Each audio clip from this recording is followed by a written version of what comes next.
Hey everybody, this is Marshall. I'm going to teach you a little bit about most of the common techniques I use when I play.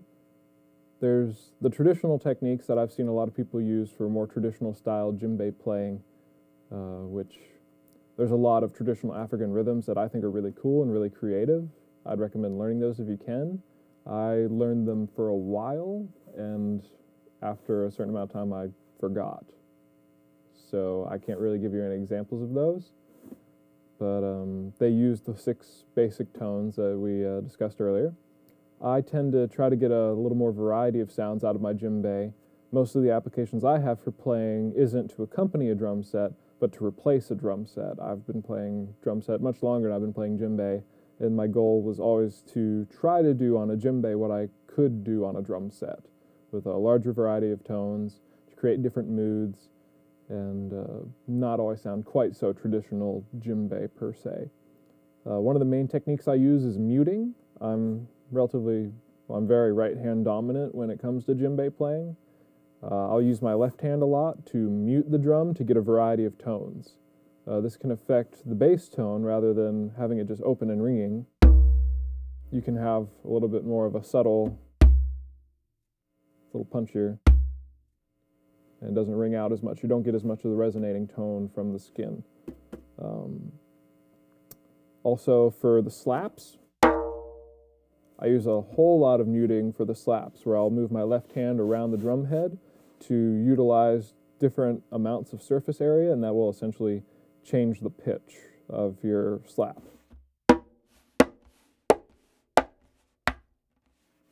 And I'll use that in a variety of applications where it would kind of emulate either a toms or a snare. I also use a lot of scratching a lot of times, especially for slower songs, where normally you would have a really slow ride or a closed hi-hat. I can scrape my fingers to simulate that to some extent.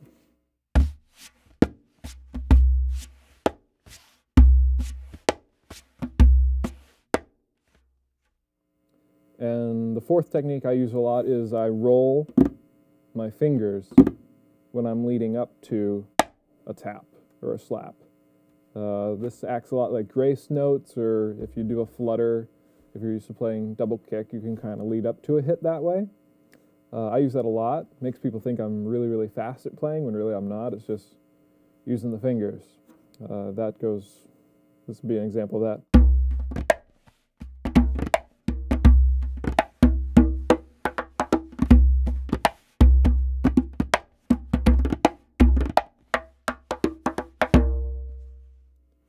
So you can get a variety of different, as you mute more and more using each finger, it will create a cascade of tones, which sounds like you have a variety of drums that you're hitting a bunch, kind of like using a variety of toms. But it's just one drum, muted in sequence, that will give you different tones. A good way to practice that, I guess, would just be start slow. Anything I've ever learned on drums, I learned very slowly. And as you get comfortable doing it very slowly, you can speed it up. Similar to that is the palm finger technique, where you can essentially move your arm once and hit twice. I was taught that was originally done a lot on congas. I've kind of adapted it for djembe to an extent. I don't use it a whole lot, but it is a way to get a lot of speed. And to practice that, you just start very slowly.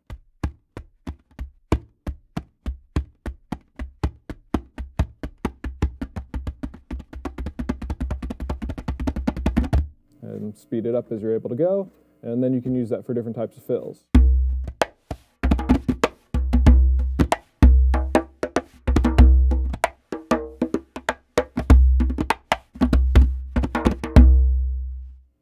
Another technique I was taught, also potentially traditionally used on a conga. It always scares me when other people do this, but I'm comfortable doing it myself with my own drums, so it's kind of a do-it-your-own risk. You use your elbow to push down on the drum head to get a different pitch out of it. As you change that tension and hit the bass tone, the higher the tension, the higher the tone. So you can kind of get some moving notes, almost to emulate like a tabla, which you would push with your wrist.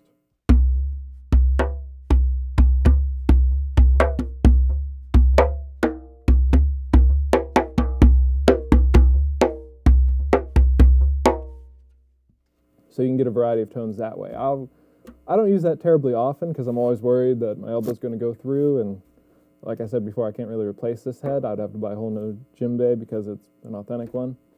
But it is fun to use from time to time. It's kind of showy. You can sometimes get grins out of people depending on the venue you're in, the audience, the music, the style you're playing. Every now and then it'll work. So a combination of these things would kind of go like this.